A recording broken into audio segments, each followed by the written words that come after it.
الحمد لله الذي فضل سيدنا ومولانا محمدا صلى الله تعالى عليه وسلم على العالمين جميعا وأقامه يوم القيامة للمذنبين المتلبسين الخطائين الهالكين شفيعا وصلى الله تعالى عليه وعلى كل من هو محبوب ومرضي لديه صلاة تبقى وتدوم بدوام الملك الحي القيوم ونشهد أن لا إله إلا الله وحده لا شريك له ونشهد أن سيدنا ومولانا محمدا عبده ورسوله أما بعد فأعوذ بالله من الشيطان الرجيم بسم الله الرحمن الرحيم قل إن كان آباؤكم وأبناؤكم وإخوانكم وأزواجكم وعشيرتكم وأموال اقترفتموها وتجارة تخشون كسادها أحب إليكم من الله ورسوله وجهاد في سبيله فتربصوا حتى يأتي الله بأمره صدق الله العلي العظيم. علماء باوقار، عزیزان ملت اسلامیہ، قابل احترام بزرگوں، عزیز بچوں، آئیے ہم اور آپ انتہائی احترام و عقیدت کے ساتھ اپنے اور ساری کائنات کے مرکز عقیدت آقائے دو جہاں حضور رحمت عالم تاجدار مدینہ سرور کائنات محمد الرسول اللہ ارواحنا فدا صلی اللہ علیہ وسلم کی بارگاہ بے کس پناہ میں درود پاک کی نظریں پیش کرنے. اللہم صلی علی سیدنا مولانا محمد معدن جود والکرم وآلہ الکرام اجمعین. یہ سحر جو کبھی فردا ہے کبھی ہے امروز، نہیں معلوم کہ ہوتی ہے کہاں سے پیدا. وہ سحر جس سے لرزتا ہے شبستان وجود، ہوتی ہے بندے مومن کی اذان سے پیدا. حاضرین کرام، آج کی یہ بزم امام اہل سنت مجدد اعظم فی عصرہ و اوانی شیخ الاسلام والمسلمین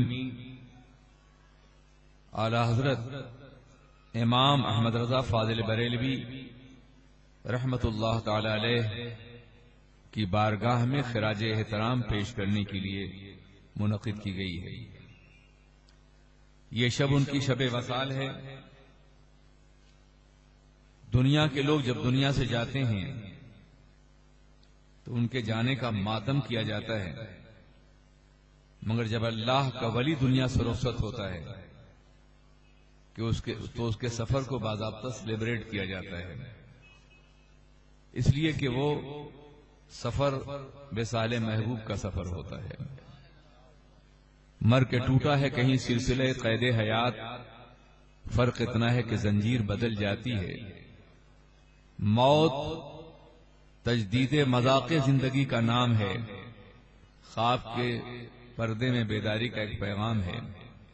میرے جنازے پہ رونے والوں فریب میں ہو بغور دیکھو، مرا نہیں ہوں، غم نبی میں لباس ہستی بدل گیا ہوں. میرے جنازے پہ رونے والوں فریب میں ہو بغور دیکھو، مرا نہیں ہوں، غم نبی میں لباس ہستی بدل گیا ہوں. تیرے کشتوں کو موت آئی تو کتنی بامراد آئی، ادھر ہونٹوں پہ دم آیا صدائے زندہ باد آئی. کشتگانے خنجر تسلیم را، ہر زمان از غیب جانے دیگر است. حاضرین کرام، زندگی کیا ہے، آغاز کب سے ہے اور اس کا انجام کیا ہے، یہ ایک ایسا موضوع ہے جس پہ ہر زمانے میں لکھا گیا ہے، پڑھا گیا ہے، سمجھنے کی کوشش کی گئی ہے. مگر یہ انسانی زندگی کا سب سے بڑا المیہ ہے، بہت بڑی ٹریجڈی ہے کہ انسان کائنات کے ذرے ذرے کے بارے میں تحقیق کر رہا ہے، پتھروں کے دور سے لے کر کے اور سیاروں کے دور تک کوئی ایسی شے نہیں ہے کہ جس پہ تحقیق نہ کی گئی ہو اور ریسرچ نہ کیا گیا ہو۔ انسان کو اللہ نے ایک بڑی ہی عظیم صلاحیت دی ہے جس کی وجہ سے وہ ساری کائنات سے ممتاز ہے، اور وہ صلاحیت ہے معلومات کو ترتیب دے کر کے مجہولات کو حاصل کرنا، یعنی کچھ نون ریالٹیز کو، سچائیوں کو اس طرح ان آرڈر کرو، اس طرح رکھو کہ جو غیر معلوم حقیقتیں ہیں وہ سامنے آ جائیں۔ اسی کا نام ریسرچ ہے۔ اگر یہ صلاحیت نہ ہوتی تو آج بھی انسان پتھروں کے دور میں رہتا، چخماق جھاڑ رہا ہوتا، کھال سے اپنا جسم چھپا رہا ہوتا، لیکن آج یہ جتنی ترقیاں ہیں یہ تحقیق اور ریسرچ کی بنیاد پر ہیں، جو صلاحیت اللہ نے انسان کو دی ہے۔ مگر عجیب انسان ہے یہ کہ کائنات کی ہر شے کے بارے میں تحقیق کرتا ہے مگر اپنی ذات کے بارے میں بہت غافل ہے۔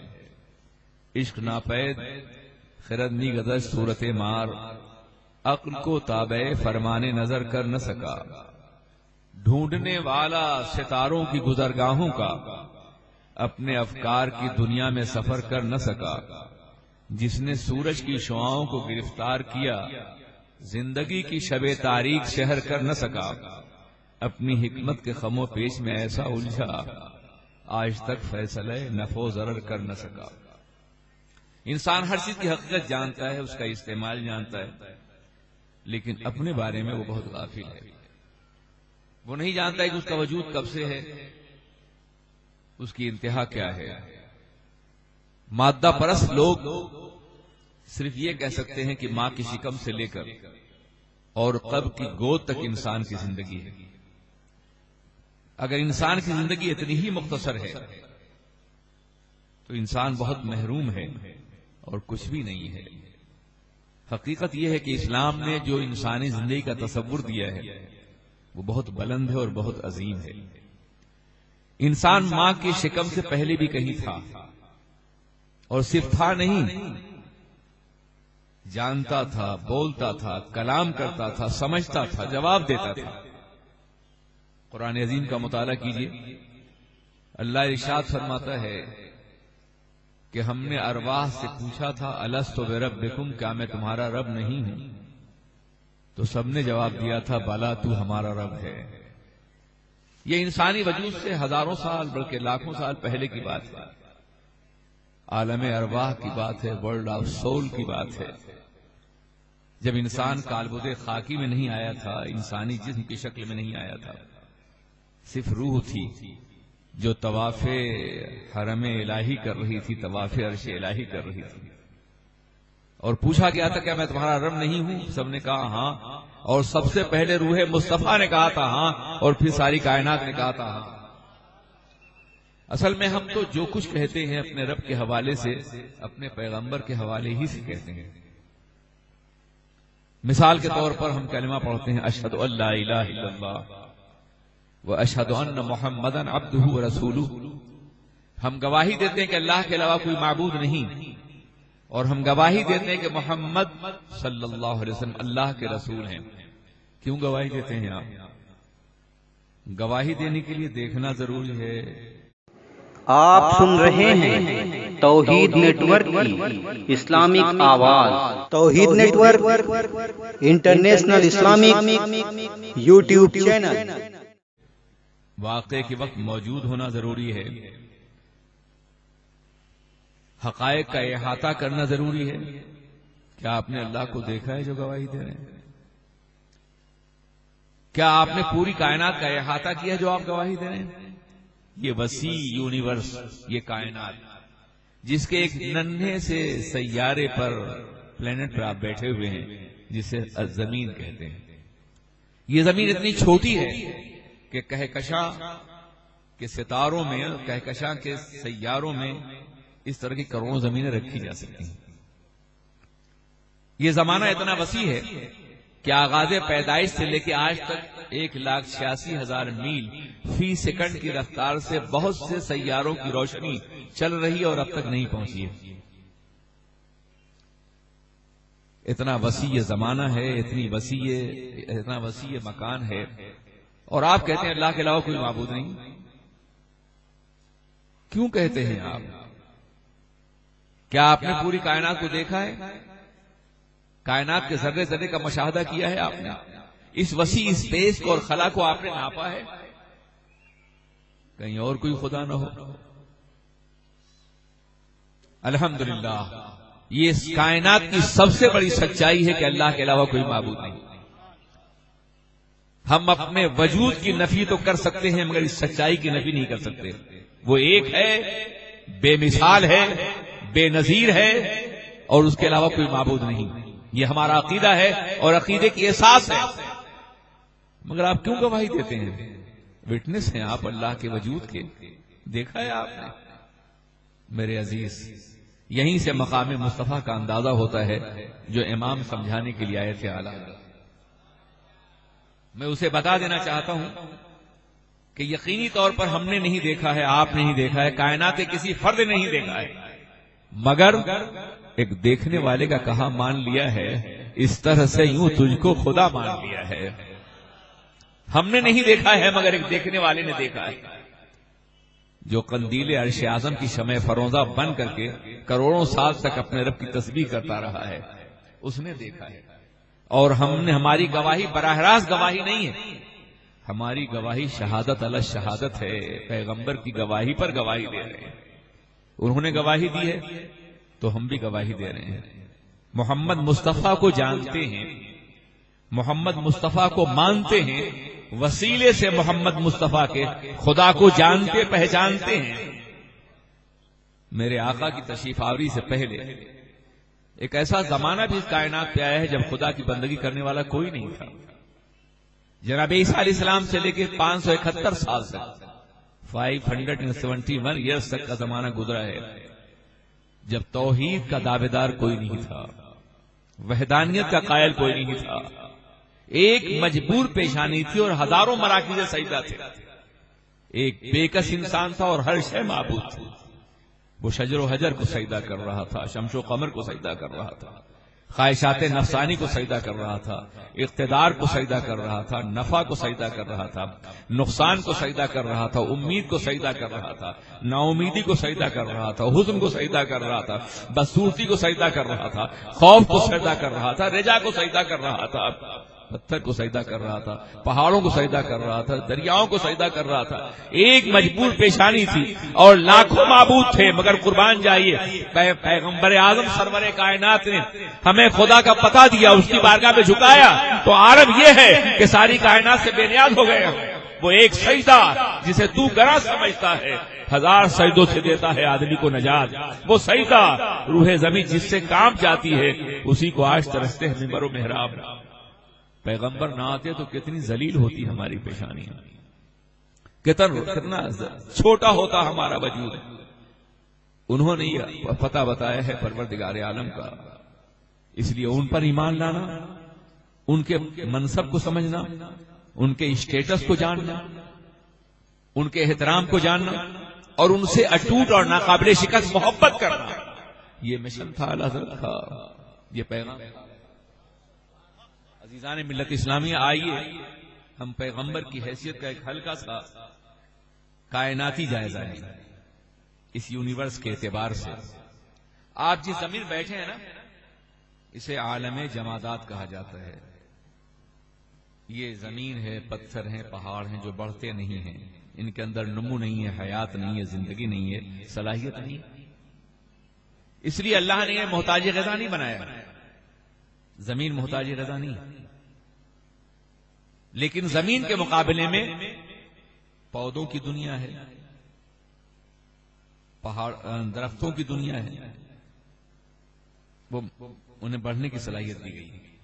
زمین کے اندر بڑھنے کی صلاحیت نہیں، نمو نہیں.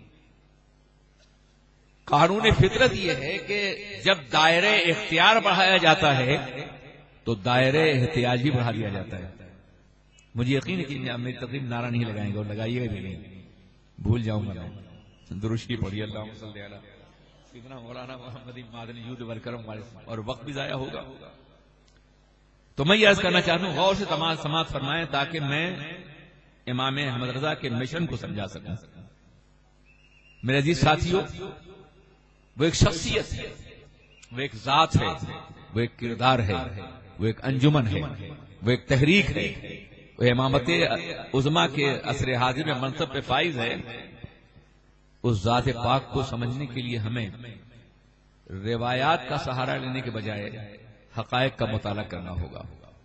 کوئی ایسی شخصیت ہوتی کہ جس کے بارے میں صرف واقعات مشہور ہوتے، فلاں بزرگ ایسے تھے، پہاڑوں پہ رہتے تھے، جنگلوں میں غائب رہتے تھے، خلا میں پرواز کرتے تھے، کھانا ان کے پاس خود آ جاتا تھا۔ اگر ایسی کوئی شخصیت ہوتی تو اس کے ساتھ دلائل نہیں ہوتے، استدلال نہیں ہوتا ہے، روایتیں ہوتی۔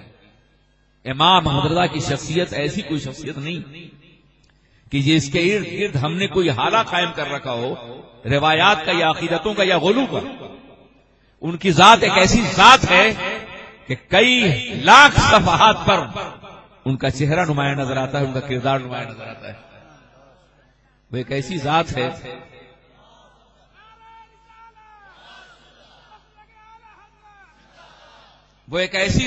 ہے کہ جو اپنی پہچان خود ہے اور اپنا تعارف خود ہے۔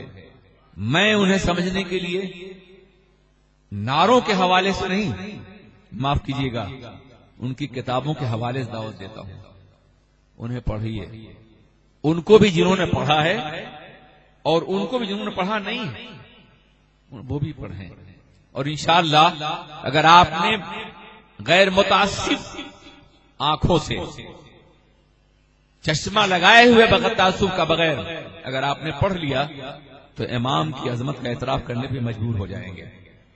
میں کچھ کوشش ان کی زندگی کے شذراتی طور پر بیان کروں گا، اتنا وقت نہیں ہے کہ میں ان کی حیات کے تمام گوشوں پہ نظر ڈال سکوں۔ وہ ایک عظیم محدث ہیں، وہ ایک عظیم فقیہ ہیں، وہ ایک عظیم مجتہد ہیں، وہ ایک عظیم فلسفی ہیں، وہ ایک عظیم صوفی ہیں، وہ ایک عظیم ولی ہیں، وہ ایک عظیم ریاضی داں ہیں، وہ ایک عظیم ماہر فلکیات ہیں، وہ ایک عظیم طبیب ہیں۔ یہ تمام خصوصیات ان کی زندگی میں ہیں، اور کسی ایک پہ گفتگو کی جائے تو اس کے لیے سینکڑوں گھنٹے چاہیے۔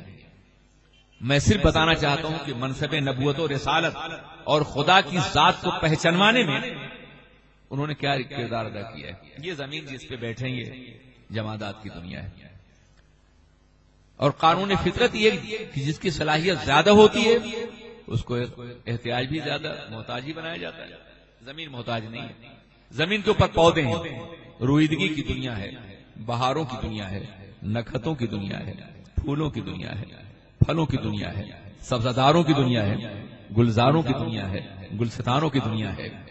یہ زمین کے اوپر پھیلی ہوئی دنیا ہے، اور ایسی دنیا ہے کہ کائنات کا ذرہ ذرہ خدا کی گواہی دیتا ہے۔ ہر گیا ہے کہ زمین روید وحدہ لا شریک نی گوید، برگ درختان سب زر نظر ہوشیار، ہر ورق دفتریس معرفت کردگار، وفی کل شیء لہ آیۃ تدل علی انہ واحد۔ کائنات کا ذرہ ذرہ خدا کے وجود کی گواہی دیتا ہے۔ ان میں پودے بھی ہیں۔ آپ نے ایک ننھا سا دانہ جو بظاہر زندہ نظر نہیں آتا، ننھا سا دانہ آپ نے زمین کا سینہ چیر کے خاموشی سے رکھ دیا۔ زمین کا نمک جو بڑے بڑے فرائنا کی ہڈیاں گلا دیتا ہے، وہ نمک اسے کھا نہیں سکتا، اس کی پرورش کر رہا ہے۔ میری بات سمجھ رہے ہیں نا؟ ورنہ اور آسان کروں، بہت ایک دانہ جو آپ نے زمین میں رکھا ہے، زمین پال رہی ہے اسے، اور کچھ دنوں کے بعد دیکھا کہ اس دانے سے ایک ننھی سی نازک سی کوپل نمودار ہوئی، اور پھر آپ نے دیکھا کہ جیسی ہی وہ کوپل نمودار ہوئی پورا نظام فطرت اس کی پرورش میں لگ گیا، پورا نظام فطرت اس کی پرورش میں لگ گیا۔ کوپل نمودار ہوئی، سورج دودھ پلا رہا ہے، نسیم سحری جھولا جھولا رہی ہے، شبنم وضو کرا رہی ہے، بارش غسل کرا رہی ہے، پورا نظام فطرت پرورش کر رہا ہے۔ وہ چل نہیں سکتا پودا، اس لیے چلنے کا محتاج نہیں ہے، جتنی بھی ضرورتیں اس کی ہیں رب العالمین اس کے اوپر برسا رہا ہے۔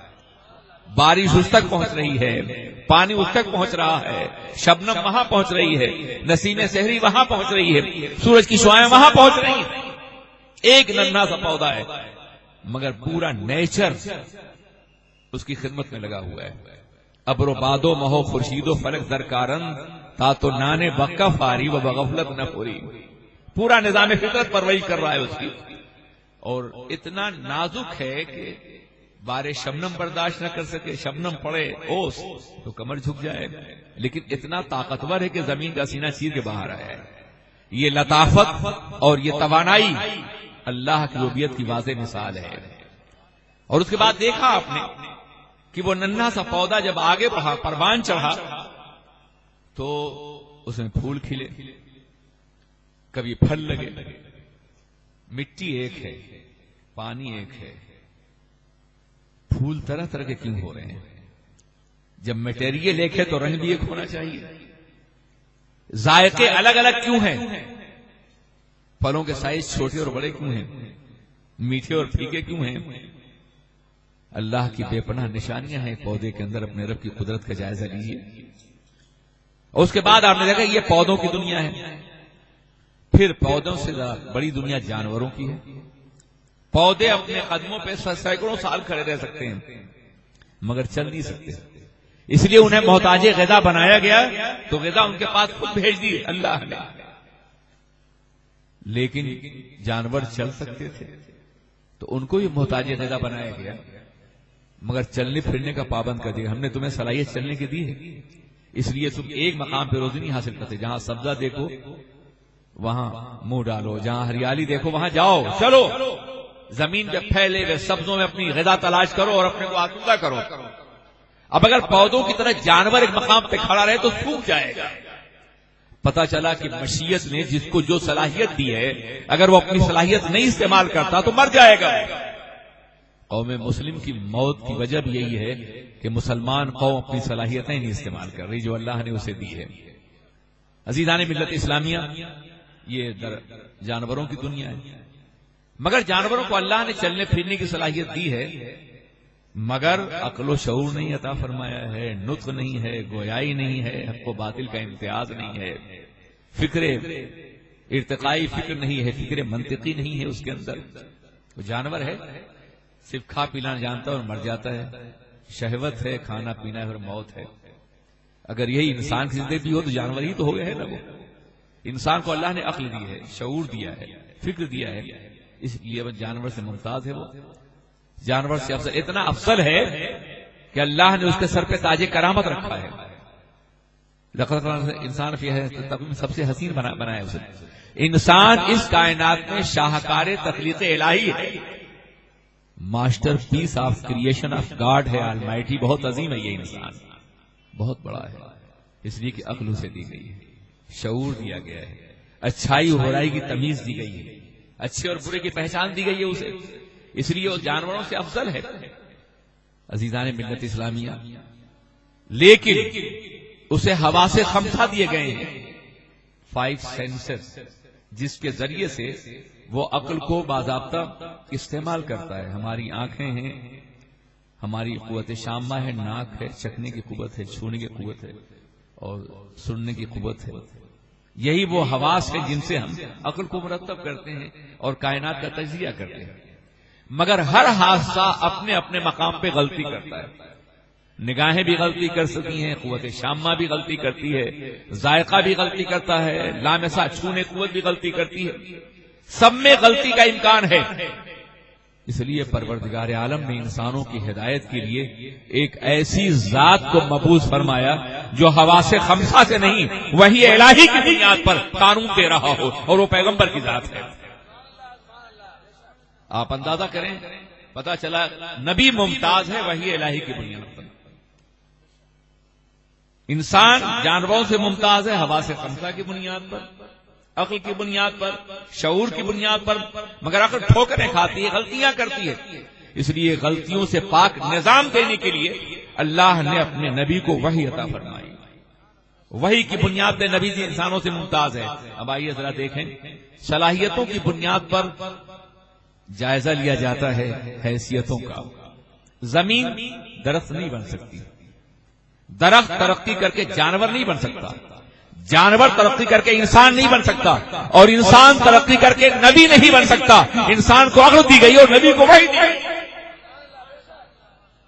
قل انما انا بشر مثلکم یوحی الی، اے پیغمبر فرما دیجئے میں تم جیسا بشر ہوں مگر تم جیسا نہیں، مجھ پر وحی کی جاتی ہے۔ امام یہی سمجھانے کے لیے آئے تھے کہ وہ بشر ہے مگر تم جیسے ہیں۔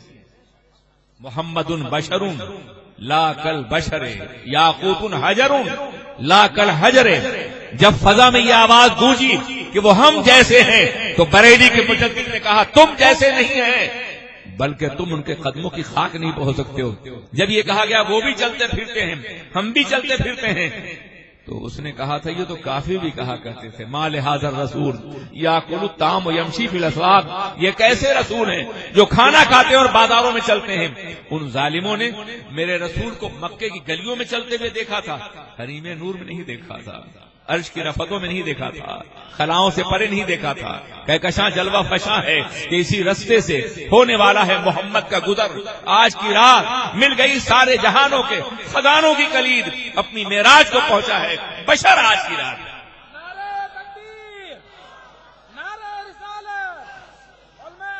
وہ کہتے ہیں وہ بشر محض اس لیے تھے کہ وہ بھی کھاتے پیتے تھے۔ ظالموں، ہم کھانے کے محتاج ہیں، کھانا ان کا محتاج تھا۔ ہم نہ کھائیں تو ہم مر جائیں اور وہ نہ کھائیں تو کھانا مر جائے۔ آپ کہو کہ شاید مبالغہ بول رہے ہو، تم لوگوں کی فطرت یہ نہیں، ایسی بات نہیں ہے۔ جس کھانے کو سرکار نے بنظر اباحت دیکھ لیا ہے وہ کھانا قیامت تک کے لیے حلال ہو گیا ہے، اور جس سے نگاہیں پھیر لی ہیں وہ کھانا قیامت تک کے لیے حرام ہو گیا ہے، اور کھانا وہی ہے جسے حلال کہا۔ ہم کھانے کے محتاج ہیں مگر وہ کھانے کے نہیں۔ تمہیں معلوم ہے ایک مرتبہ میرے آقا نے 100 وصال رکھا، حدیثیں پڑھی، حدیثیں پڑھ یا نہیں پڑھی؟ پڑھو یار، حدیث کا دعویٰ کرتے ہو تو پڑھو بھی، سمجھو بھی۔ احادیث میں نبی کا منصب تلاش کرو اور قرآن عظیم میں سرکار کا چہرہ ڈھونڈو، ان کا روح زیبا ڈھونڈو۔ یہ ہماری دعوت ہے اور یہ امام کا مستقل مشن ہے، یہی ان کا پیغام ہے۔ تلاش کرو پیغمبر کو قرآن عظیم کی مقدس آیات مبارکہ میں، احادیث مبارکہ میں۔ ہم بھی قرآن پڑھتے ہیں اور تم بھی قرآن پڑھتے ہو، فرق یہ کہ ہم قرآن پڑھتے ہیں تو نبی کی عظمت تلاش کرتے ہیں، اور تم قرآن پڑھتے ہو تو نبی کا نفس تلاش کرتے ہو۔ یہ اپنا اپنا انداز فکر ہے اور اپنا اپنا انداز حیات ہے۔ عزیزان ملت اسلامیہ، کہتے ہو نا کہ وہ کھانا کھاتے تھے ہماری طرف سے، یار 100 وصال ہے، رات کو افطار نہیں کی، سحری نہیں کی، پھر روزہ رکھا، دوسرے روز تیسرے روز۔ صحابہ نے دیکھا تو سمجھا کہ شاید یہ زیادہ بہتر طریقہ ہے، وہ تو سنتوں کے پابند تھے، جہاں ادائے مصطفیٰ کو دیکھا جھک گئے، انہوں نے بھی ایسا روزہ رکھنا شروع کیا۔ تیسرا دن ہے، مسجد نبوی میں ستونوں سے لگے ہوئے صحابہ کمزور بیٹھے ہیں۔ میرے آقا نے فرمایا کیا حال ہے تمہارا میرے صحابہ؟ کہا یا رسول اللہ آپ نے رات اور دن کا روزہ رکھا تو ہم نے بھی رکھا ہے۔ تو آپ نے فرمایا تھا ایکم مثلی یطعمنی ربی ویسقینی، تم میں سے کون ہے میرے جیسا، مجھے تو میرا پروردگار کھلاتا اور پلاتا ہے۔ تم کہتے ہو وہ بھی سوتے تھے، ہم بھی سوتے تھے۔ عزیزان ملت اسلامیہ، تم نے حدیث کے یہ الفاظ نہیں پڑھے؟ ابھی تو عند ربی، میں راتیں اپنے رب کی بارگاہ میں گزارتا ہوں، تن بستر رسول پہ، دل عرش آشیاں، دنیا سمجھ رہی تھی انہیں نیند آ گئی، وہ سو جائیں تو معراج منامی، وہ جاگیں خود تو خدا سے ہم کلامی۔ تم نے ان کو اپنے جیسا بشر کہا تو امام نے ان کی عظمت رسالت کو اور منصب نبوت کو دنیا کے سامنے واضح فرمایا۔ تم نے ان کے علم پر تنقید کی کہ انہیں دیوار کے پیچھے کی خبر نہیں ہے، تو انہوں نے اپنی ہزاروں صفحات پہ پھیلی ہوئی کتابوں کے ذریعے سے یہ بتایا کہ ہماری زندگی 2 حصوں پر بٹی ہوئی ہے، ایک موت سے پہلے کی زندگی اور ایک موت کے بعد کی زندگی۔ ہماری زندگی صرف قبر تک نہیں ہے، ہم پیدا ہونے سے پہلے بھی عالم ارواح میں تھے، اور مرنے کے بعد بھی ایک زندگی ہوگی، لافانی ہوگی، وہ ماہ و سال کے اندر گھری ہوئی نہیں ہوگی۔ جنت کی زندگی وہ ہوگی جہاں زمانہ دم توڑ چکا ہوگا اور ہمیشہ انسان رہے گا۔ خرد ہوئی ہے زمان و مکان کی زناری، نہ ہے زمان نہ مکان، لا الہ الا اللہ۔ انسان بہت عظیم ہے، وہ زندگی جو ہمیشہ باقی رہنے والی، وہ موت کے بعد شروع ہوگی۔ موت سے پہلے کی زندگی ہمارے سامنے عالم مشاہدہ ہے، لیکن موت کے بعد کی زندگی عالم غیب ہے نا. کوئی سائنس ہے جس سے قبر کے عذاب کا اندازہ کیا سکے، نعمتوں کا؟ کوئی علم ہے جس سے جنت کو جانا جا سکے، دوزخ کو جانا جا سکے؟ کوئی طریقہ ہے جس سے صراط کو جانا جا سکے؟ کوئی راستہ ہے جس سے کوثر کو جانا جا سکے؟ یہ سارا غیب ہے، اور یہ سارا غیب وہ ہے جس کی خبر سرور کائنات نے ہم کو دی ہے. اگر تم انہی کے غیب کے منکر ہوگے تو آدھی حیات کے منکر ہو جاؤ اپنی. کوئی آخرت نہیں ہے تمہارے سامنے، اور پھر کہو گے نہیں وہ تو اللہ نے خبر دے دی تھی اس لیے غیب ہے. نہیں رہا، جس کی خبر دے دی جائے وہ غیب نہیں ہے. بہت سی سنجیدگی سے سننے کی کوشش کرو، شاید اللہ تمہارے ذہنوں کی گرہ کھول دے. میں تمہارے لیے ہدایت کی دعا کرتا ہوں، تنقید نہیں کرتا.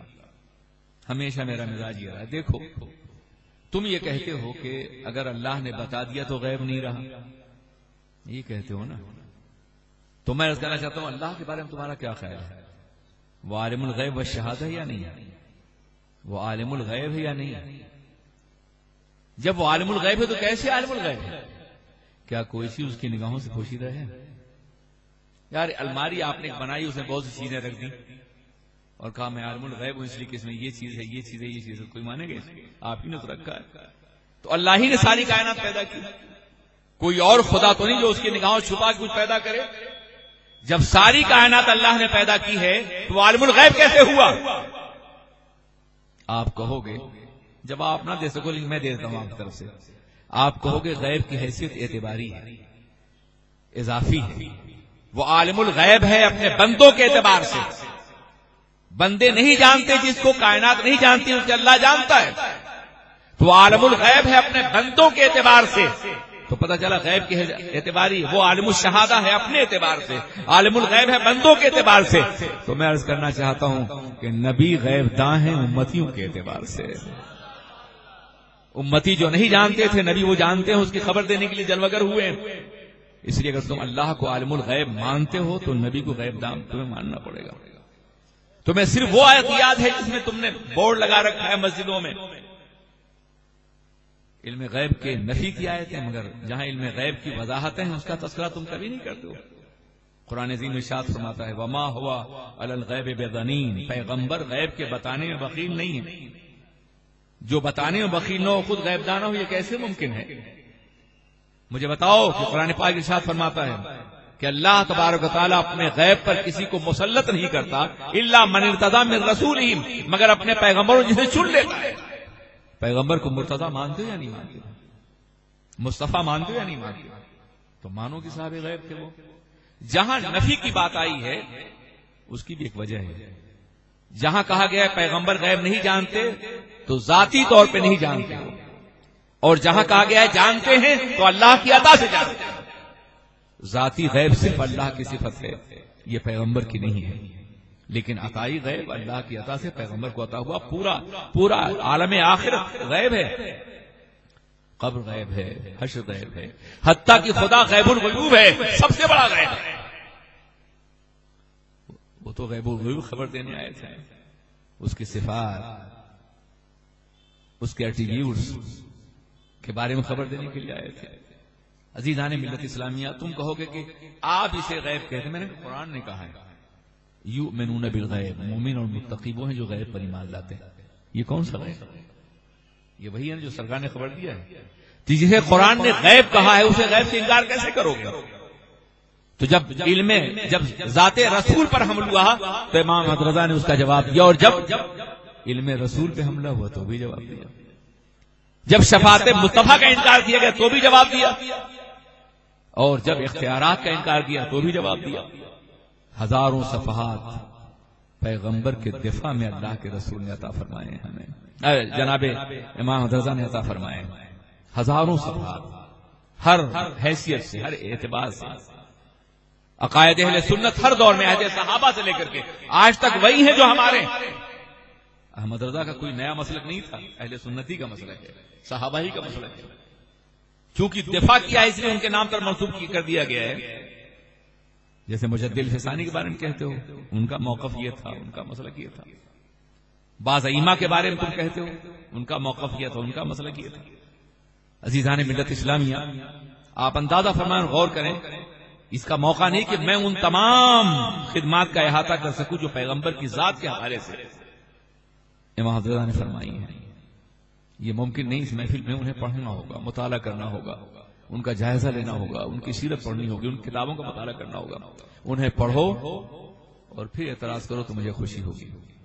بغیر پڑھے محض پروپیگنڈے کی بنیاد پہ کچھ کہو گے تو یقیناً تکلیف ہوگی. اور یہ آج کے دور کا تقاضا بھی نہیں، یہ دور پڑھا لکھا دور. امام کی شخصیت اگر اپنی تحریروں کے آئینے میں روشن نہ ہوتی تو جو چاہتے کہہ لیتے، مگر جو اپنی ہزاروں تحریروں میں روشن ہیں ان کو پہلے پڑھو اور ان کے بارے میں کچھ کہو تو انشاءاللہ تم اعتراض نہیں کر سکو گے اس ذات کے اوپر. میرے عزیز ساتھیو، آئیے میں بتاؤں، توحید ہمارے عقیدے کا سب سے بنیادی اصول ہے نا، اللہ کو ماننا. اسے ایک لمحہ بھی انسان توحید سے الگ ہوا تو وہ مشرک ہو جاتا ہے. توحید کا دعویٰ سبھی کرتے ہیں، لیکن توحید کو جس طرح احمد رضا نے سمجھایا ہے، میں دعوے کے ساتھ کہتا ہوں کہ اس صدی کا کوئی انسان اس طرح سے توحید کو سمجھا نہیں. میں اس لیے کہتا ہوں کہ شاید انہیں صرف رسالت کے حوالے سے تم جانتے ہوگے. آپ سن رہے ہیں توحید نیٹ ورک کی اسلامک آواز.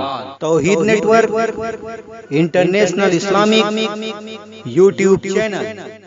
محبت رسول کے حوالے سے جانتے ہوگے، شاید یہ جانتے ہوگے کہ انہوں نے صرف محبت رسول کی دعوت دی ہے، توحید کے اعلیٰ ترین قدروں کو بے نقاب کیا ہے. صفات الہیہ کو احمد رضا نے انسانی ذہنوں میں اتارا ہے اپنی تحریروں میں. جانتے ہو اس کی وجہ کیا ہے؟ اگر آپ قرآن عظیم کا مطالعہ کریں تو قرآن عظیم کا 1/3 سے زیادہ حصہ 4 موضوعات کے گرد گھوم رہا ہے. وہ صورتیں جو مکہ مکرمہ میں نازل ہوئی ہیں ان میں نماز کا تذکرہ نہیں ہے، روزے کا نہیں ہے، حج کا نہیں ہے، زکوٰۃ کا نہیں ہے. نماز آخری دور میں نازل ہوئی ہے ہجرت سے کچھ پہلے، لیکن ان تمام صورتوں میں 4 ٹاپکس ہیں جس کو بار بار ذہن انسانی منتقل کیا گیا ہے.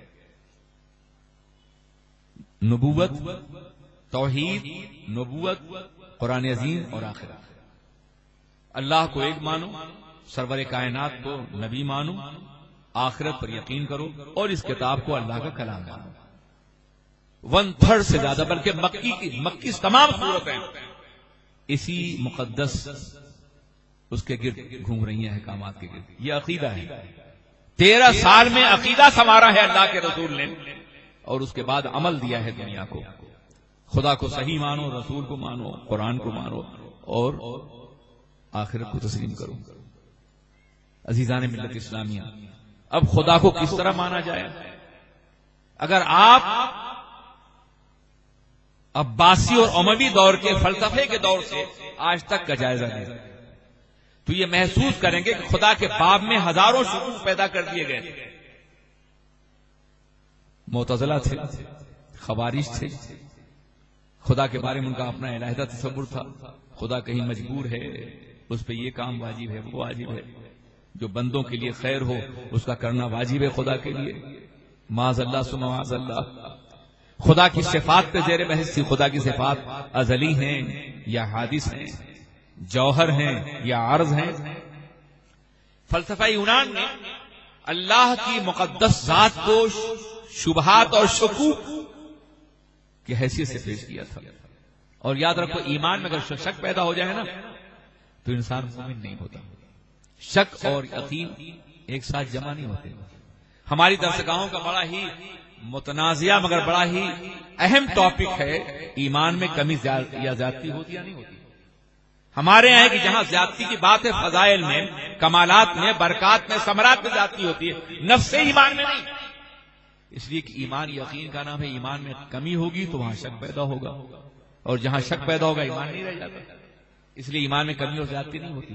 مگر فلسفیوں نے ایک ایسا دور گزرا ہے کہ جب اللہ کی ذات کو معرض بحث میں لا کر کے پورا ایک باب ہے الہیات کا فلسفے کتابوں میں، اس کا پڑھنے والا بہت ہی حساس انداز سے پڑھتا ہے، اور ذرا سا بھی استاد کمزور ہوا تو اپنے خدا کے بارے میں ہزاروں شبہات پیدا ہو جاتے ہیں.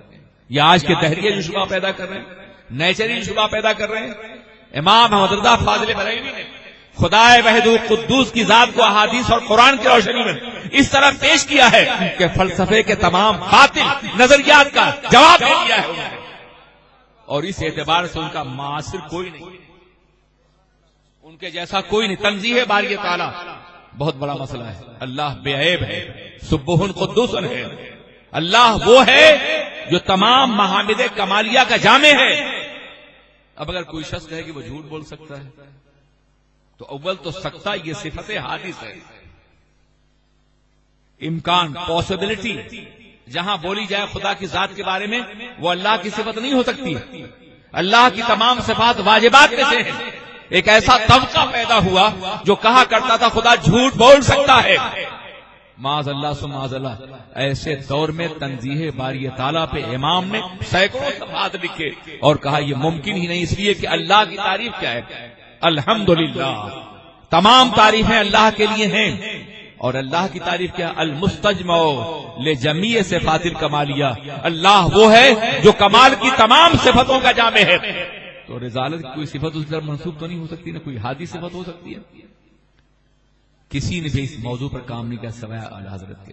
تجسیم، اللہ کے ہاتھ کا تذکرہ ہے، ید اللہ فوق ایدیہم، تو کہا کہ ان کا ہاتھ بھی ہمارے ہاتھی کی طرح سے اللہ کا۔ یہاں تک ایک ظالم نے یہ بھی کہا، جس کو آج امام مانتے ہیں یہ لوگ، کہ اللہ آسمان اعلیٰ سے آسمان سفلا پر اس طرح اترتا ہے جیسے میں اتر رہا ہوں اور وہ ممبر سے اتر رہا ہے۔ یہ تجسیم کا عقیدہ، اس کا رد ہر دور میں علماء نے کیا ہے، مگر اس دور میں اگر کسی نے رد کیا ہے تو امام اہل سنت فاضل بریلوی رضی اللہ تعالیٰ عنہ۔ میں ان کے خدمات کے شجرات پیش کر رہا ہوں، کرامتیں میں بھی بیان کر سکتا ہوں، مگر علماء ہیں یہ تو ماشاءاللہ بیان کرتے رہتے ہیں۔ میں اس طبقے کو مخاطب کرنا چاہتا ہوں جسے میں دعوت دے رہا ہوں کہ امام حمزہ کو پڑھو۔ توحید کو بے نقاب کیا ہے انہوں نے، اور صرف یہ نہیں بلکہ توحید کو ایک محسوس عقیدہ بنایا ہے۔ ایک عقیدہ کہ اللہ ایک ہے، وہ دیکھ رہا ہے، مگر انہوں نے جن کی تربیت کی ہے وہ اتنے عظیم ہیں کہ توحید کے عقیدے کو باضابطہ ایک محسوس انداز سے مشاہدہ کرتے ہیں۔ حضور مفتی اعظم ہند ان کے شہزادے ہمارے روناہی کے قصبے میں نماز ظہر ادا کر رہے ہیں، اور بجلی نہیں تھی اس زمانے میں، جون کا مئی کا مہینہ تھا، ہمارے یہاں مئی میں جلسے ہوتے ہیں زیادہ، پسینے سے عرق عرق ہو رہے ہیں، لیکن اسی سکون اطمینان سے نماز، اللہ کی بارگاہ میں کھڑے ہو کر کے انسان سب کچھ بھول جاتا ہے، اور پھر وہ پسینے ڈوبے ہیں، یعنی شیروانی کے اوپر پسینہ نمودار ہے، تو میں نے پنکھا جھڑنا شروع کر دیا، سلام پھیرا اور سخت ناراض ہوئے۔ قمر میاں آپ یہ کیا کر رہے تھے؟ میں نے کہا حضور پسینے سے آپ ڈوبے ہوئے تھے۔ کہا مجھے بتاؤ کہ اگر تمہارا کوئی خادم تمہارے پاس اپنا ایک خادم لے کے آئے تو گوارا کرو گی؟ میں اپنے رب کی بارگاہ میں کھڑا تھا اور تم میری خدمت۔ یہ اللہ کو محسوس کرنے والی بات ہے، صرف پڑھنے والی بات نہیں۔ میں نے کہا کہ حضور ایسا ہے کہ جب لوگ کھانا کھاتے ہیں تو ایک ہاتھ سے لے دوسرے ہاتھ سے توڑیں، اکڑو بیٹھ کے کھائیں، تو آج کے ماڈرن دور میں بہت سے لوگ اس کو محسوس کرتے ہیں۔ کہا ہاں ماڈرن دور میں رہتے ہو نا، اس لیے لوگ محسوس کرتے ہیں۔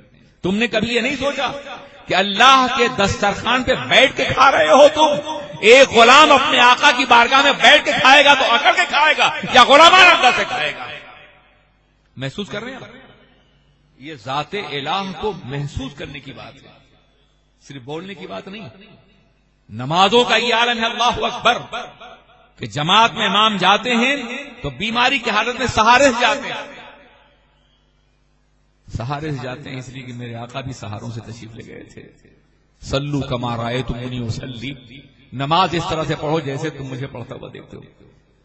جب سہاروں سے چلنے کی عادت کی طاقت بھی نہیں رہی مرض وصال میں، تو روتے تھے اور بستر پہ نماز پڑھتے تھے۔ اس کا تذکرہ انہوں نے اپنے مختلف مکاتب میں کیا ہے کہ جماعت چھوٹ رہی ہے، میں مسجد نہیں جا پا رہا ہوں۔ جب تک جا سکتے تھے سہاروں سے گئے، دو دو آدمی لے گئے، جب کھڑے نہیں ہو سکتے تھے تو باضابطہ انہیں کرسی پہ بٹھال کے لے جایا گیا، مدتوں اس طرح پڑھتے رہے، آپ کے بغل میں اذان ہوتی ہے، آپ نماز نہیں پڑھتے، نعرے ضرور لگاتے ہیں آپ، اعلی حضرت زندہ باد۔ یار ان کا عمل بھی تو، کردار تو دیکھو نا، آپ کے بغل میں ہوتی ہے اذان اور آپ مسجد نہیں جاتے ہیں، اور ان کا یہ عالم کہ اگر کبھی نماز چھوٹ گئی تو بے قرار ہو گئے۔ میرے آقا حضور سید عالم تاجدار مدینہ سرور کائنات محمد الرسول اللہ ارواحنا فدا صلی اللہ علیہ وسلم، فدا ہو ابی و امی آباؤنا و اجدادنا۔ مرض وصال میں وہ بھی جماعت میں چندی شریک نہیں ہوئے تھے، صدیق اکبر نماز پڑھائی تھی۔ ایک روز ذرا افاقہ ہوا تو آپ دروازے پہ تشریف لائے اور آپ نے پردہ ہٹایا، ٹاٹ کا پردہ تھا۔ صحابہ کرام نے محسوس کیا کہ آقا جلوگر ہو چکے ہیں، قبلے کی طرف رخ تھا، مگر حدیث پاک پڑھیے، صحابہ نے رخ اپنا رسول کی طرف کر دیا۔ ایک قبلے کی طرف رخ تھا، سرکار آئے تو جانے قبلہ کی طرف پھر گئے۔ وہ جانتے تھے کہ یہ وہ ذات ہے کہ جس کے حکم سے قبلہ بدلا گیا ہے۔ قد نرى تقلب وجهك في السماء، تو ظاہر ہے کہ قبلے کی طرف تھے مگر قبلہ کائنات جلوگر ہوئے۔ جنت نگاہ ہے، خلد نظارہ ہے، شہر آرزو ہے، مرکز عقیدت ہے، قبلہ اطاعت ہے، کعبہ انقیاد ہے، جان تمنا ہے۔ صحابہ کہتے ہیں کہ ہم نے یہ محسوس کیا کہ سرکار کا چہرہ مبارک مسرتوں کی وجہ سے قرآن کا کھلا ہوا ورق ہے۔ یہ روایت صحابہ کر رہے ہیں جب حضور اپنے حجرے میں کھڑے ہیں، ان کا حجرہ دیکھو اور وہ مقام دیکھو جہاں سرکار کھڑے ہوتے تھے امامت کے لیے، پورا پلٹنا پڑا ہوگا صحابہ کو۔ ہمارا یہ عالم قبلے سے ہماری پشت، اگر ہمارا سینہ پلٹ جائے تو نماز نہیں ہوتی، مگر ان کی نماز تو کامل ہو گئی تھی رسول کو دیکھنے کے بعد۔ تمہارا عقیدہ ہے کہ نماز میں رسول خیر ہے، نماز نہیں ہوتی، اور ہمارا عقیدہ ہے کہ وہ نماز ہوتی ہی نہیں ہے جس میں میرے آقا کا خیال نہ آئے۔ یہ کیسے ممکن ہے کہ وہ فرماتے ہیں سلو کما رأیتمونی اصلی، نماز اس طرح سے پڑھو جیسے تم مجھے پڑھتا ہوا دیکھ رہے ہو۔ تو جب ان کی اداؤں کو نقل کرو خیال تو آئے گا نا کہ سرکار ایسے کھڑے ہوتے تھے، اس طرح رکوع کرتے، اس طرح سجدہ کرتے تھے، خیال نہیں آئے گا؟ یقیناً آئے گا۔ میں تو کہتا ہوں کہ جو نماز ان کی اداؤں کے مطابق، لفظ کی رعایت دیکھو، اردو ادب کی ادا بھی دیکھو اور عربی کی اصطلاح فقہ کی ادا بھی دیکھو، جو نماز ان کی اداؤں کے مطابق ادا کی گئی تو ادا ہوگی، ورنہ قضا بھی نہیں ہو سکے گی۔ مصطفیٰ کی اداؤں ہی کا نام نماز ہے۔ صلو کما رأیتمونی اصلی، نماز اس طرح سے پڑھو جیسے تم مجھے پڑھتا ہوا دیکھ رہے ہو۔ اور پھر ظالموں کا خیال کیسے نہیں آئے گا جب تم پڑھو گے التحیات للہ والصلوات والطیبات والسلام علیک ایھا النبی، یا نبی سلام علیک۔ ایھا جو ہے یہ طاقتور ہے، یا بھی مخاطب کا صیغہ ہے، مگر ایھا کسی عظمت کے اظہار کے لیے آتا ہے۔ یا ایھا الرسول بلغ ما انزل الیک، یا ایھا النبی، سرکار کو جہاں جہاں مخاطب کیا گیا ہے وہ ایھا کے ذریعے مخاطب کیا گیا ہے۔ یا ایھا المزمل، یا ایھا المدثر۔ قرآن پڑھتے ہیں نہیں پڑھتے یار؟ غور سے سنو، اس لہجے میں پڑھنے کی کوشش کرو۔ میرے نبی کو تلاش کرو قرآن میں، ان کے منصب کو تلاش کرو، ان کی عظمتوں کو ڈھونڈو۔ یا ایھا المدثر، یا ایھا المزمل، یا ایھا الرسول، یا ایھا النبی انا ارسلناک شاہدا وبشیرا ونذیرا، پڑھتے ہیں؟ یا ایھا یہ بہت ہی پرجلال لفظ ہے جو کسی باعظمت کے لیے بولا جاتا ہے، اور اللہ نے اپنے نبی کو اتنی عظمت دی ہے کہ خود اپنے کلام میں یا ایھا سے مخاطب کر رہا ہے۔ ہم تو یا نبی کہتے ہیں، تمہیں اعتراض ہو جاتا ہے یار۔ قرآن نے تو یا ایھا کہا ہے، جگہ جگہ کہا یا نہیں کہا، اور پھر تشہد میں بیٹھ کے پڑھتے ہو کہ السلام علیک ایھا النبی، اے نبی تم پہ سلامتی ہو۔ تو یار بیٹھ کے جب تم یا ایھا النبی کی یا نبی سلام علیکہ کہتے ہو، باہر کہہ دیا تو کیوں اعتراض ہوا تمہیں؟ تمہاری نمازیں خود تمہارے اعتراض کا جواب ہیں۔ مت پڑھو ایھا النبی، نماز میں پڑھو السلام علیکم ایھا النبی۔ اگر وہی ہم باہر کہتے ہیں تو ناجائز نہیں، تم کھڑے ہو کے کہتے ہو۔ تو میں کہتا ہوں کہیں شرط لگائی ہے قرآن و حدیث نے کہ بیٹھی کے درود پڑھو؟ کوئی ایک مقام دکھا دو منع کرنے کے لیے قرآن سے اور حدیث سے دلیل چاہیے۔ ہاں کہتے نہیں ہے تو وہ روایت ہے نا کہ جب آقا نے کچھ لوگ آئے اور سرکار کی بارگاہ میں جھک گئے تو کہا کہ لا تقوموا کما یقوم العاجم، یہ الفاظ نے دیے، اس طرح مت کھڑے ہو جیسے عجمی کھڑے ہوتے ہیں۔ تو میرے آقا نے اجمیوں کی طرح سے کھڑے ہونے سے روکا ہے، اور وہ رکوع کی حالت میں بادشاہوں کے سامنے کھڑے ہوتے تھے. کما یہ نہیں کہا کہ نہ کھڑے ہو، کہا جیسے اجمی کھڑے ہوتے ہیں ویسے نہ کھڑے ہو. تو پتہ چلا کھڑے ہونے کی اجازت دے رہے ہیں اجمیوں کی طرح سے. یہی لوگوں کو سناتے ہو نا تم لوگ گھوم گھوم کر کے یار گلیوں میں. امام احمد رضا نے یہی احسان کیا ہے کہ نبی کی عظمت کے لیے جہاں جہاں سے دلائل ملے اس کے انبار لگا دیا. اگر کھڑا ہونا ناجائز ہوتا تو ایک صحابی جنگ سے تشریف لائے تو آپ فرماتے ہیں کہ قوموا الی سیدکم، اپنے سردار کے لیے کھڑے ہو جاؤ. جب رسول صحابہ سے کہتے ہیں اپنے سردار کے لیے کھڑے ہو، تو ہم اپنے سردار کے لیے کیوں نہیں کھڑے ہوں؟ میرے عزیز ساتھیو، درمیان کی بات آ گئی تو میں عرض کرتا کہ نماز میں رسول کا خیال تو آئے گا، ہم ان پہ سلام بھیجتے ہیں، خیال تو آئے گا، مگر خیال عبدہ و رسول کی حیثیت سے آئے گا، خدا کی حیثیت سے نہیں. اگر نماز میں خدا کی حیثیت سے خیال ہے تو واقعی شرک ہو جائے گا، مگر نماز میں جب بھی آئے گا تو بندے اور رسول کی حیثیت سے آئے گا. اور پھر درود پڑھتے ہیں اللہم صلی علی محمد وعلی آل محمد، درود پڑھیں خیال. تو کتنی بدبخت ہے وہ جماعت جس نے یہ لکھا ہے کہ نماز میں رسول کا خیال آ جائے تو میں اس کے آگے نقل نہیں کر سکتا. میری زبان کے اندر ضرورت نہیں ہے کہ میں نقل کر سکوں. نقل کرنا بھی ایک گناہ عظیم ہے. اس طرح کی عبارتوں کو لوگ جانتے ہیں کیا کچھ کہا گیا اس سلسلے میں. عزیزان ملت اسلامیہ، اس طرح کے جتنے بھی مسائل ہیں آپ ان میں امام کی تحریریں دیکھیں، ان کی فکر دیکھیں، ان کا فلسفہ دیکھیں. پوری زندگی اللہ کے رسول کی عظمت کے دفاع میں خرچ ہوئی ہے. اور کیوں نہ ہو، وہ جانتے تھے کہ پروردگار عالم کی سنت ہے یہ. آپ قرآن عظیم پڑھیے، جہاں جہاں کافروں نے پیغمبر پر کوئی الزام لگایا وہاں جواب خدا نے دیا ہے. پورا قرآن دیکھیے، کافروں نے کہا وہ شاعر ہیں، اللہ کہتا ہے وما هو بقول شاعر وما علمناه الشعر وما ينبغي له. یہ قول شاعر نہیں، نہ شعر سکھایا اور نہ مناسب ہے. کافروں نے کہا مجنون ہے وہ، اللہ کہتا ہے وما انت بنعمت ربک مجنون. اے پیغمبر آپ کے رب کی نعمت کی قسم آپ دیوانے نہیں ہیں. لوگوں نے کہا وہ ابتر ہیں، قرآن کہتا ہے ان شانی کہو الابتر، آپ کا دشمن ابتر ہے، آپ نہیں ہیں، آپ تو صاحب کوثر ہیں. کافروں نے کہا معاذ اللہ سو معاذ اللہ، یہ کہا کہ ان کے ہاتھ ٹوٹ گئے. قرآن کہتا ہے تبت یدا ابی لہب، ابو لہب کے ہاتھ ٹوٹے ہیں، وہ نہیں. یعنی جہاں جہاں کافروں نے الزام لگایا ہے جواب خدا نے دیا ہے، اور جہاں کافروں نے خدا پہ الزام لگایا ہے جواب پیغمبر نے دیا ہے. کافروں نے کہا خدا بہت سے ہیں، قرآن نے کہا پیغمبر کہہ دو نا وہ اللہ احد، وہ ایک خدا ہے.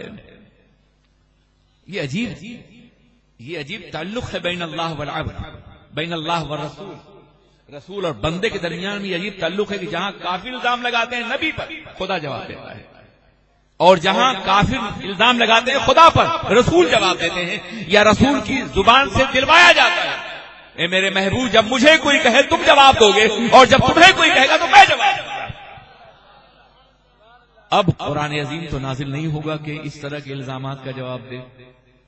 اس لیے امت مسلمہ کی ذمہ داری ہے کہ جب بھی پیغمبر پہ کوئی الزام لگایا جائے تو امت مسلمہ کے اکابر علماء اس کا جواب دیں. اور امام نے یہی فریضہ انجام دیا ہے، یہی فریضہ انجام دیا کہ پیغمبر پہ جب بھی کوئی الزام لگایا تو ان کے علماء جواب دیں. عزیزان ملت اسلامیہ، یہ ایک عظیم فریضہ تھا. اب آئیے میں بتاؤں کہ یہ جوابات کیوں ضروری تھے، کیوں امام نے اپنی پوری زندگی اس طرح کے اعتراضوں کے جواب میں خرچ کی. بہت آسانی اور تن آسانی کے ساتھ آتے اور گزر جاتے جیسے بہت سے لوگ گزر گئے ہیں دنیا میں. بات دراصل یہ ہے کہ عشق رسول وہ دولت ایمانی ہے کہ جس کے بغیر ایمان کا کوئی تصور نہیں ہے.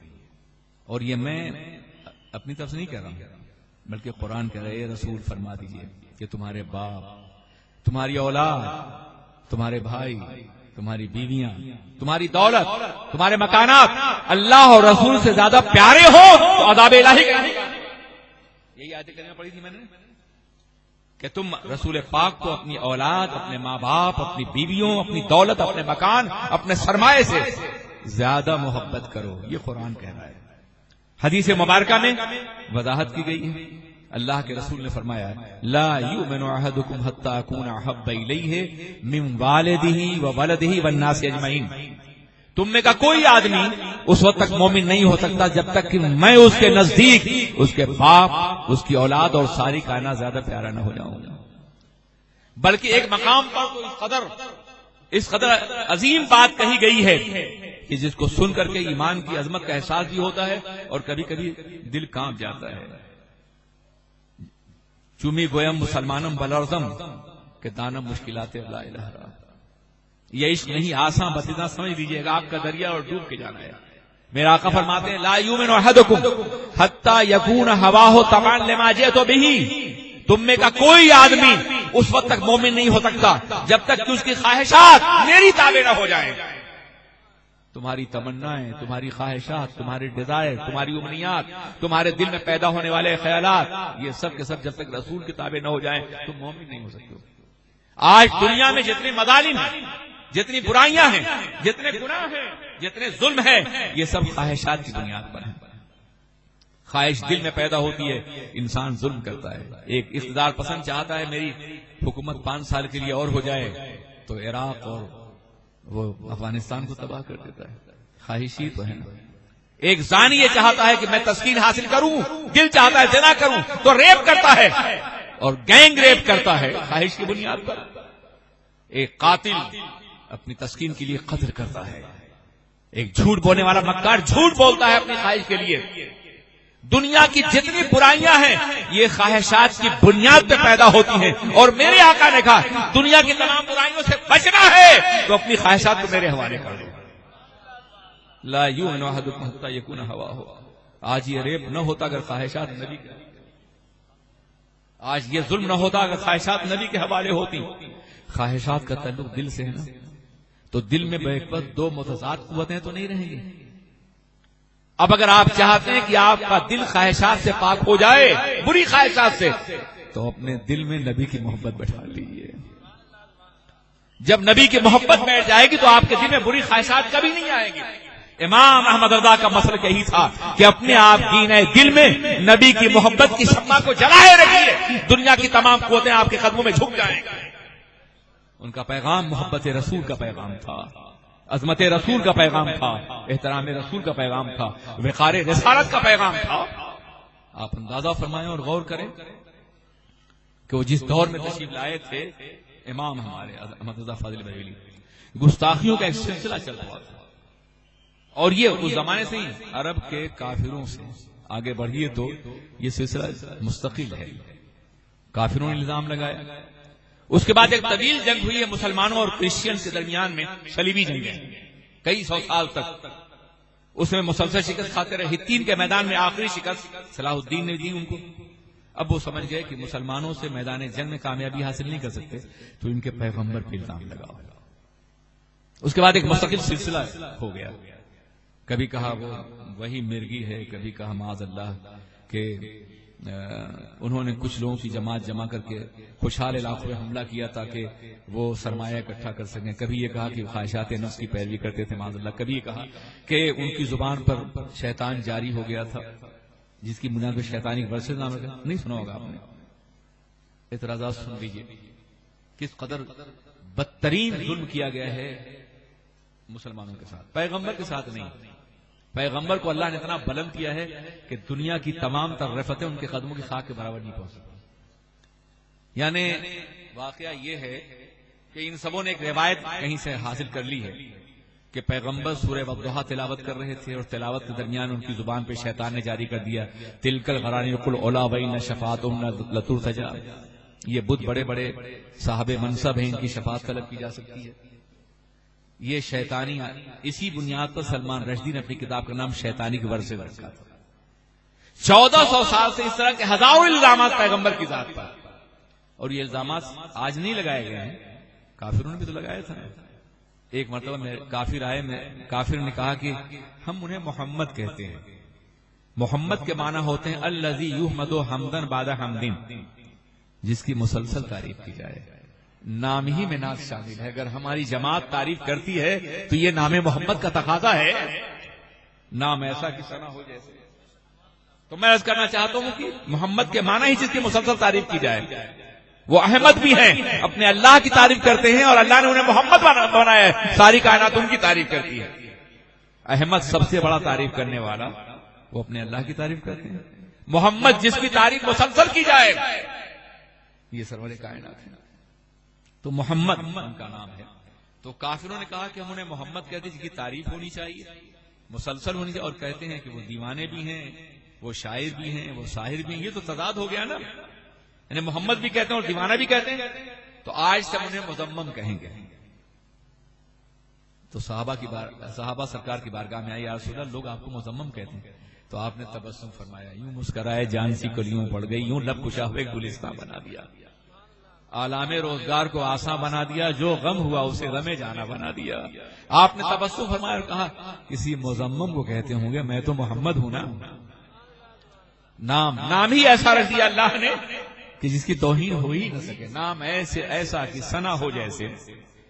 اب آج بھی تو کبھی کارٹون بناتے ہیں لوگ. کارٹون بنانے کے لیے کوئی فیشیل آؤٹ لک تو ہونا چاہیے، کوئی چہرہ تو ہونا چاہیے. اس کو بگاڑ دیتے ہیں، مسخاگا کر دیتے ہیں، ٹیڑھا میڑھا کر وہ کارٹون بن جاتا ہے. کیا میرے آقا کی کوئی تصویر ہے دنیا میں؟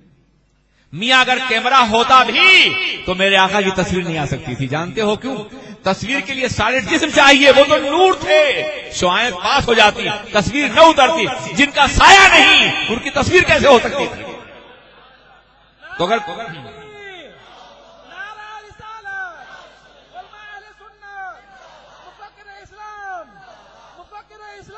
اگر کوئی کارٹون بناتا ہے تو کسی بش کا کارٹون ہوگا، وہ میرے آقا کا نہیں ہو سکتا. ان کی تصویر وہ محمد ہے. مذمم کہنے سے کیا ہوتا ہے؟ کہنے دیے لوگوں کو. انہیں تو اللہ نے محمد بنا کے پیدا کیا ہے جن کی تعریف ہمیشہ ہوگی. اب جن کی جو تعریف کرنے والے ہیں وہ اللہ کی مرضی کی اطاعت کر رہے ہیں. انا اعطیناک الکوثر ورفعنا لک ذکرک. اور جو تنقیص تلاش کرتے ہیں نبی کی ذات میں، یہ نہیں تھے، وہ نہیں تھے، وہ نہیں تھے، یہ کمی تھی، وہ کمی تھی، وہ مرضی الہی کے بھی خلاف ہیں اور قرآن پاک کے فیصلوں کے بھی خلاف ہیں. ایک دفعہ وہ اپنے ذہن کی تطہیر کریں، تھوڑی دیر کے لیے سوچیں کہ ہم کس راہ پہ جا رہے ہیں اور کیا کرنے جا رہے ہیں. عزیزان ملت اسلامیہ، تو میں یہ عرض کرنا چاہتا ہوں کہ عجیب معاملہ ہے. اللہ نے ان کو بے سایہ بنایا تاکہ ان کی تصویر نہ بنے.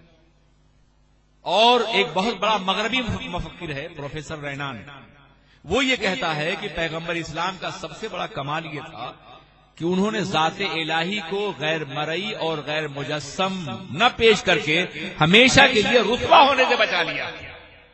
حالانکہ وہ غیر مرئی اور غیر مجسم تو ہے، یہ تو آقا نے تعارف کرا ہے نا، وہ تو ہے. لیکن اس نے یہ کہا ہے کہ پیغمبر اسلام کا سب سے بڑا کمال یہ ہے کہ انہوں نے ذات الہی کو، اللہ کی ذات کو دیکھی جانے والی اور جسم رکھنے والی نہیں قرار دیا. اس لیے جو تصویر بنے گی وہ ذلیل ہوگی. کتنے معبودان باطل کی تصویریں قدموں سے روندی جاتی ہیں. تو اللہ کی ذات کو غیر مجسم قرار دیا اور غیر مرئی قرار دیا تاکہ ان کی رسوائی نہ ہو سکے، اور اللہ نے اپنے نبی کو محمد قرار دیا تاکہ ان کی بھی رسوائی نہ ہو سکے. محمد پورا قرآن مدحت الہی، الحمد کے الگ سے لے کے ناز کے سین تک کتنی آیت کریمہ ہیں جو تصویر کردار مصطفیٰ ہیں، تصویر اخلاق مصطفیٰ ہیں اور تصویر عظمت مصطفیٰ ہیں. میرے عزیز ساتھیو، تو محبت رسول ایک ایسا داعیہ ہے جو ہماری کامیابیوں کی سب سے بڑی ضمانت. یاد رکھیے، غزوہ بدر ہو، حنین ہو، خیبر و خندق ہو، یہ سب محبت رسول ہی کی بنیاد پر ہے. ورنہ جناب موسیٰ کی طرح کہہ دیتے. یہی ہوا تھا نا بدر کے موقع پہ جب اللہ کے رسول نے جمع فرمایا انصار اور مہاجرین کو اور کہا کہ کفار منظم ہو کے آ رہے ہیں، ان کے پاس فوج بھی ہے، اسلحہ بھی ہے، طاقت بھی ہے، اور ہم بے اسلحے کے ہیں، اسباب نہیں ہمارے پاس، تھوڑی تعداد ہے ہماری، کمزور ہے. کیا خیال ہے تمہارا کہ جنگ کریں گے ہم؟ انصار نے کہا تھا یا رسول اللہ ہم جناب موسیٰ کی قوم نہیں ہے کہ آپ سے کہہ دے جائیے آپ کا اور آپ کا رب جنگ کریں، ہم تماشا دیکھیں گے. ہم آپ کے قدموں میں اپنے جسموں کی فصیل تعمیر کر دیں گے، ہم آگ میں کود جائیں گے، ہم پہاڑوں سے چھلانگ لگائیں گے. حضور ہم آپ کے اوپر کوئی تیر ظلم کا نہیں آنے دیں گے، آپ حکم دیجیے، ہم حاضر ہیں. یہ محبت نہیں تو اور کیا تھی؟ ایک بہت مشہور مفکر ہے، وہ یہ کہتا ہے کہ کہ دنیا کی تمام قوموں نے اپنے نبی کو صرف پیغامبر مانا ہے، پیغام لے آنے والا، مگر مسلمان اپنے کو پیغامبر بھی مانتا ہے اور اپنا محبوب بھی مانتا ہے۔ اگر صرف پیغام رسا ہوتے تو پیغام کے ساتھ ساتھ چلے جاتے، مگر محبت جارح قلب میں پیدا ہونے والی توانائی ہے، یہ ہمیشہ زندہ رہے گی، ہمیشہ باقی رہے گی۔ میرے عزیز ساتھیو، مستشرقین نے کانفرنس کی اور کہا کہ یہ معاملہ کیا ہے، مطالعہ کیجئے، پڑھیے، میں صرف پڑھنے کی دعوت دوں گا، میں آپ کو کچھ نہیں کہوں گا۔ قیامت کا دن ہے، وہ فیصلہ کرنے والا ہے رب العالمین، ان مشاجرات کا وہ فیصلہ کرے گا، جیسا کہ کافروں کے بارے میں بار بار قرآن نے کہا، آنے تو فیصلہ ہوگا۔ میں آپ سے صرف کہوں گا کہ آپ کسی الزام کے لگانے سے پہلے امام مرتضیٰ کو پڑھیے، ایک دفعہ پڑھ لیجئے تعصب کی اینک اتار کر کے، اور وہ ذہن جو باضابطہ بلیک میل کیے گئے ہیں یا جنہیں واش کیا گیا ہے ان سے ہٹ کر کے ایک مرتبہ پڑھ لیجئے، انشاءاللہ آپ ان کے مقام بلند کو پہچان سکیں گے اور ان کی عظمتوں کو جان سکیں گے۔ تو یہ میٹنگ تھی جس میں یہ طے ہو رہا تھا کہ یار یہ عجیب معاملہ ہے مسلمانوں کا کہ ایک قوم جب سیاسی اعتبار سے شکست کھا جاتی ہے تو اس کی تہذیب، اس کا مذہب سب مر جاتا ہے۔ روم کی تہذیب شکست کھا گئی، پھر نہیں ابھری، ارسطو اور سقراط کا دور۔ ایران میں اوسطا کا دور فنا ہو گیا، پھر نہیں ابھرا۔ چین میں کنفیوشن کا نظام فنا ہو گیا، پھر نہیں ابھرا۔ مگر یہ مسلمان عجیب ہے کہ غرناطہ میں، طلیطلہ میں، اسپین میں، بغداد میں اسلام کی سیاسی طاقت شکست کھاتی اور مسلمان ابھرتا چلا جا رہا ہے۔ تب انہوں نے کہا تھا کہ دوسری قوموں میں اور مسلمانوں میں یہ فرق ہے، مسلمان پر نبی سے ناقابل شکست محبت کرتا ہے۔ جب تک محبت کی شمع شیشے آئینے قلب میں جلتی رہے گی اس وقت تک دنیا کی کوئی طاقت انہیں شکست نہیں سکتی۔ جب انہوں نے یہ محسوس کیا کہ رسول پاک کی محبت کے ذریعے سے یہ قوم طاقتور ہے تو پھر انہوں نے توہین رسول کا راستہ نکالا۔ مستشرقین اور انکلی کی سینکڑوں کتابیں ہیں جس میں اللہ کے رسول پہ جھوٹے الزامات لگائے گئے ہیں۔ آخری دور میں جو کتاب سامنے آئی ہے وہ 1852 میں ڈاکٹر سر ولیم میول کتاب ہے دا لائف آف محمد، جس میں اس نے سینکڑوں الزامات نبی پہ لگائے ہیں، اس کے جوابات بھی دیے گئے ہیں سینکڑوں کتابوں کے ذریعے سے۔ مگر اب وہ یہ توہین باضابطہ طور پہ ٹی وی کے ذریعے سے اور یوٹیوب کے ذریعے سے کر رہے ہیں۔ کتابیں کم لوگ پڑھتے تھے، یہ سبھی لوگ دیکھ رہے ہیں، اس لیے امام کا مطالبہ ہے۔ ان کی روح آواز دے رہی ہے، ان کا ضمیر پکار رہا ہے کہ تم اپنے بچوں کو اتنا پڑھاؤ کہ دنیا کی کوئی طاقت ان کا ایمان نہ چھین سکے۔ بولو احمد راہ سے محبت کرنے والے، کیا تم یہ کرنے کے لیے تیار ہو؟ ورنہ تمہارے ماحول میں کوئی تسلیمہ نسیم کوئی سلمان رشدی پیدا ہو سکتا ہے۔ جب ان کو پڑھے گا تو گمراہ بھی ہوگا۔ اپنے بچے کو بالغ ہونے سے پہلے محبت رسول کا وہ جام پلا دو کہ دنیا کی کوئی طاقت ان کا ایمان نہ چھین سکے۔ آج اتنے خطرات ہیں ہمارے سامنے کہ یہ ہم سب کی ذمہ داری ہے۔ انگریزوں نے صرف یہ نہیں کیا کہ نبی گستاخی کی، بلکہ یہ بھی کیا کہ کچھ مسلمانوں میں کلمہ پڑھنے والے پیدا کر دیے کہ ہماری بات تو لوگ سمجھتے ہیں کہ یہ دشمنوں کی بات ہے، کچھ ایسے لوگ ہیں جو نبی کی شان میں گستاخی کریں اور کلمہ بھی پڑھیں۔ یہ ایک عالمی سازش کا ایک متواتر حصہ ہے۔ پیغمبر اعظم کی عظمت، نبی کی شان اور نبی کے وقار کو باضابطہ طور پر ہمیشہ دلوں میں زندہ رکھنے کے لیے آپ کو قسم کھانی ہوگی کہ آپ کا ہر بچہ، خواہ وہ اسکول میں جا رہا ہو، انگلش میڈیم اسکول میں جا رہا ہو، کالج میں جا رہا ہو، یونیورسٹی میں جا رہا ہو، اس کے دل میں محبت رسول کی شمع آپ جلا دیں گے تاکہ دنیا اسے گمراہ نہ کر سکے۔ یاد رکھو، دل ایک گھر ہے، اگر یہاں محبت رسول ہوگی تو شیطان داخل نہیں ہوگا۔ میرے آقا نے فرمایا تھا الشیطان یجری فی الانسان مجرى الدم، شیطان جس میں انسان میں اس طرح دوڑتا ہے جیسے خون دوڑتا ہے۔ اس زمانے میں دل کا فنکشن معلوم نہیں تھا کہ یہ پمپنگ اسٹیشن ہے خون کا، جب میرے آقا نے فرمایا، مگر وہ جانتے تھے کہ دل خون بھی پمپ کرتا ہے اور جذبات و محسوسات بھی پمپ کرتا ہے۔ شیطان یہاں بیٹھا ہوا ہے، خون کے ساتھ شیطان بھی دوڑتا ہے، تو دل میں شیطان کو مت آنے دو۔ اور یہ اسی وقت ہوگا جب اپنے بچے کی فطرت محبت رسول پہ اٹھاؤ گے۔ علموا اولادکم حب الرسول، اپنی اولاد کو محبت رسول سکھاؤ تعلیم دو. بچپنے سے جب نبی کی عظمت کا تذکرہ کرو گے، ان کی محبت کا تذکرہ کرو گے، ان کی فطرت میں داخل کر دو گے، تو پھر دنیا بھر کی طاقتیں بھی ان کے دلوں سے ایمان نہ چھین سکیں گی، محبت رسول نہیں چھین سکیں گے. اہل سنت والجماعت کا موقف یہی ہے، امام رضا کا پیغام بھی یہی ہے کہ محبت رسول کو دلوں میں بٹھال دو تاکہ دنیا کی کوئی طاقت ان کے ایمان کا سودا نہ کر سکے. یاد رکھو، دماغ بک سکتا ہے مگر دل نہیں. عقل کا سودا ہو سکتا ہے مگر دیوانگی کا نہیں. دیوانگان عشق محمد کو دیکھ کر گھبرا گئی ہے گردش دوران، کبھی کبھی گردن میں ہار ڈالے ہیں ماہو نجوم نے، گزرا ہے ان حدوں سے مسلمان کبھی کبھی. دیوانگی پیدا کر دو نبی کے لیے، نبی کے نام پہ مرنے کا حوصلہ دے دو، جان دینے کی صلاحیت دے دو تاکہ ہر باطل کو ٹھوکر لگا سکے رسول اللہ کا دیوانہ. اور یہ اسی وقت ہوگا جب مسلک احمد رضا جو اہل سنت کا مسلک ہے اس پر مکمل عمل کیا جائے گا. انہوں نے عشق رسول کی دعوت دی ہے، محبت رسول کی دعوت دی ہے. ان کی زندگی کے ہزاروں گوشے ہیں مگر ایک گوشے کا اور تذکرہ میں یہاں کرنا چاہوں گا. یار کبھی ان کی حیات پر سننا ہو تو بہت سے پروگرام کر لینا، ہر روز کے 8-10 سیمینارز رکھو تو ان کی حیات کے بارے میں تفصیل بتاؤں. ہمیشہ تنگ دامانی کا شکوہ ہوتا ہے کہ وقت ساتھ نہیں دے رہا ہے، اور انشاءاللہ میں کوئی ایسی بات نہیں کروں گا کہ جو علم اور عقل اور شعور سے نیچے ہو. دلائل کی روشنی میں، عقل کی روشنی میں، قرآن و حدیث کی روشنی میں بات ہوگی. اب ایک بات جو مسلسل کہی جا رہی ہے وہ امام اعظم کے حوالے سے کہی جا رہی ہے کہ امام اعظم کی تقلید کرنے والے مشرک ہیں اور ہر مشرک مباح الدم ہوتا ہے. یہ بات بہت کثرت سے کہی جا رہی ہے اور یہاں یہ کہنے والے موجود ہوں تو میں نے دعوت فکر دی.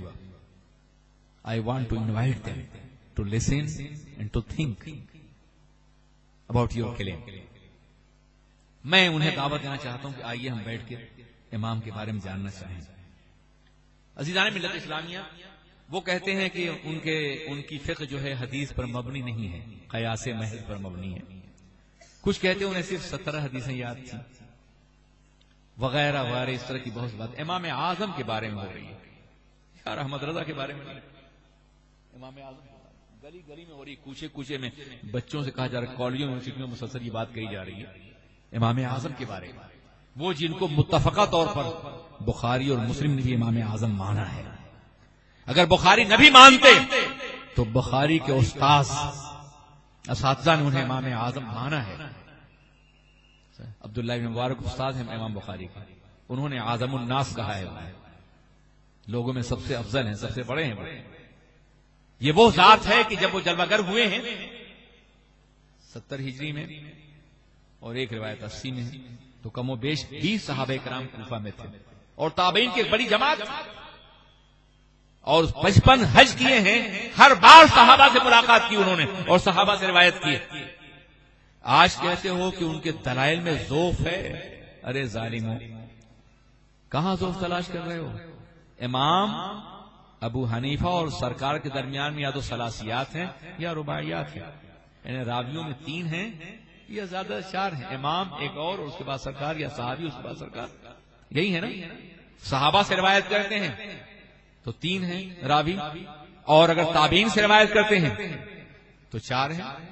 امام خیر القرون میں پیدا ہوئے، کوئی نہیں پیدا ہوا ہے. میرے آقا نے فرمایا تھا خیر القرون قرنی ثم الذین یلونہم ثم الذین یلونہم، سب سے بہتر زمانہ میرا ہے، اس کے بعد جو ان سے ملے، اس کے بعد جو ان سے ملے. تو انہوں نے عہد تابعین پایا ہے، صحابہ کا زمانہ پایا ہے، خیر القرون میں پیدا ہوئے ہیں. وہ کوئی اور دوسرا امام تو نہیں پیدا ہوا. تمہارے جتنے محدثین ہیں ہمارے بھی ہیں، وہ تو نہیں پیدا ہوئے امام. اب اگر تم کہتے ہو ان کی کوئی روایت ضعیف ہے، لکھ لو، نوٹ کر لو، سمجھنے کی کوشش کرو. آپ سن رہے ہیں توحید نیٹ ورک کی اسلامک آواز. توحید network international Islamic YouTube channel. تو میں کہتا ہوں ذوف کہاں پیدا ہوا ہے، کب پیدا ہوا ہے، کس مقام پہ پیدا ہوا ہے؟ جب امام اعظم نے روایت کی ہے صحابی سے، جب روایت کی ہے تابعی سے. یار بیٹھو، کوئی جلدی، کہیں کوئی کام پہ جا رہے ہو؟ اچھی باتیں ہو رہی ہیں، نہ اچھا لگے تو مت سننا، لیکن سن، ہم بھی بہت سی باتیں سن لیتے ہیں.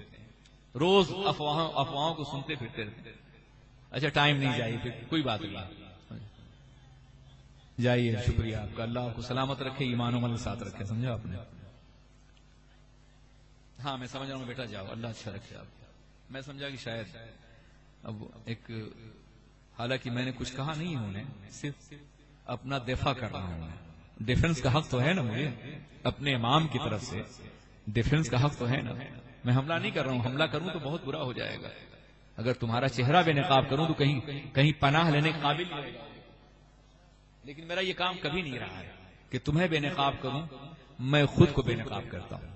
اپنی ہستی کا اگر حسن نمایاں ہو جائے, آدمی کثرت انوار سے حیران ہو جائے. دینے والے تجھے دینا ہے تو اتنا دے دے کہ مجھے شکوے کوتاہی دامہ ہو جائے.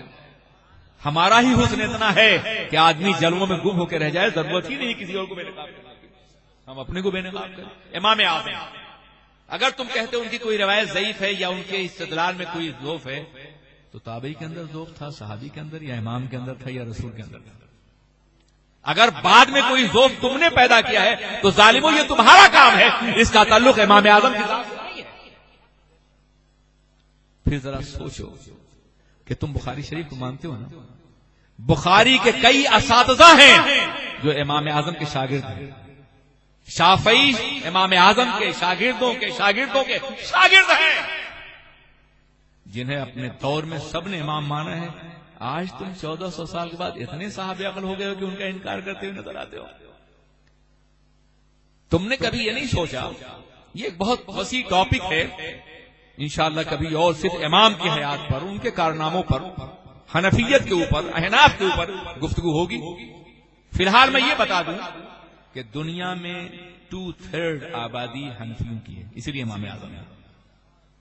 اور یہ میں مبالغہ نہیں, دیکھ لو, ہندوستان کا 25 کروڑ مسلمان, دنیا میں 1 ارب 50 کروڑ ہے نا, ہندوستان کا 25 کروڑ, پاکستان کا 20 کروڑ, بنگلہ دیش کا 18 کروڑ تقریباً, اور اس کے ساتھ ساتھ آگے بڑھو تو افغانستان کا 15 کروڑ اور ٹرکی کا 15 کروڑ, جوڑ لو, یہ سب حنفی ہیں نا. تم بھی کہیں کہیں نظر آتے ہو, اب پیٹرو ڈالر کی قوت پر کہیں کہیں تم بھی نظر آتے ہو. 1857 سے پہلے کہیں نظر نہیں آتے تھے. جنگ آزادی میں تمہارا ایک نام ہے, تاریخ پڑھو نا. لیکن اب نظر آ رہے ہو. یاد رکھو کہ جتنے بھی فتنے بادشاہوں کے دربار میں پلتے ہیں جلدی مر جاتے ہیں. احمد بن حنبل کی پیٹھ پہ کوڑے برس رہے ہیں. عباسی بادشاہ مر گیا, احمد آج بھی زندہ ہے. احمد سرہندی کو جیل میں ڈالا گیا ہے, جہانگیر مر گیا ہے, مجدد فسانی آج بھی زندہ ہے. امام اعظم آج کی طاغوتی قوتوں کا مقابلہ کر رہے ہیں, یہ ختم ہو جائیں گے طاقت کے ساتھ. امام اعظم اپنی فقہ کے ساتھ ہر دور میں زندہ رہیں گے. احمد رضا خان آج کے باطل سے مقابلہ کرنے وہ زندہ رہیں گے, اس لیے کہ ان کا تعلق کسی دربار سے نہیں ہے, ان کا تعلق نبی کے دربار سے ہے. وہ بکے ہیں تو سرکار کی بارگاہ میں بکے ہیں. دنیا بکتی ہے ڈالر والے درباروں میں, اور میرا امام بکا ہے رسول پاک کی دربار میں. جب تک بکے نہ تھے تو کوئی پوچھتا نہ تھا, تم نے خرید کر ہمیں انمول کر دیا. جو وہاں بک جاتا ہے, جو وہاں بک جاتا ہے, اسے دنیا کی کوئی طاقت خرید نہیں سکتی ہے. میرے عزیز ساتھیوں, اس لیے طاقت اور سرمایہ اور ڈالر کی بنیاد پر اگر ترقی کر رہے ہو تو اپنا انجام بھی دیکھ لو. مستقبل تمہارے حوالے نہیں. ہاں, علم, محبت, ایمان اور عقیدے کی بنیاد پہ آگے بڑھو گے تو یقیناً زندہ رہو گے, اور وہ تمہیں امام اعظم احمد رضا کے حضور میں ملے گا. میں عرض کرنا چاہتا ہوں کہ دنیا کی 2/3 آبادی حنفی ہے, اور بقیہ اس میں سبھی ہیں. تو ہمیں امام شافعی سے اختلاف نہیں, احمد بن حنبل سے اختلاف نہیں ہے. وہ ہمارے امام ہیں, اہل سنت کے امام ہیں, وہ سب حق پر تھے. قانون فقہ کا یہ ہے کہ ہم حق پر ہیں امکان خطا کے ساتھ, اور وہ خطا پر ہیں امکان صحت کے ساتھ. یعنی ہم حق پر ہیں, غلطی کا امکان ہے. امام شافعی احمد بن حنبل خطا پر ہیں مگر صحت کا امکان ہے. اور یہ تو میرے اللہ کی مرضی تھی کہ میرے نبی کی کوئی سنت چھوٹنے نہ پائے. میرے آقا نے ہاتھ یہاں بھی باندھا ہے, یہاں ہی باندھا ہے. آخری عمل یہاں باندھنے کا رہا ہے, لیکن یہاں بھی باندھا ہے. میرے آقا نے آمین زور سے بھی کہا اور دھیرے سے بھی کہا ہے. آخری عمل دھیرے سے کہنے کا ہے, تعلیم کے لیے زور سے کہا تھا, مگر دونوں عمل سرکار کا ہے. تو 4 مرتبے اس لیے بن گئے مکتبہ فکر اور مکتبہ فقہ کہ میرے رسول کی کوئی سنت چھوٹنے نہ پائے. کسی پہ حنفی عمل کریں, کسی پہ شافعی عمل کریں, کسی پہ حنبلی عمل کریں, جو بھی ادائیں ہیں رسول کی ان پر عمل ہوتا ہے. سب قابل احترام ہیں. جو سنی ہیں, جو مسلک اہل سنت کے قائل ہیں, جو مقلد ہیں.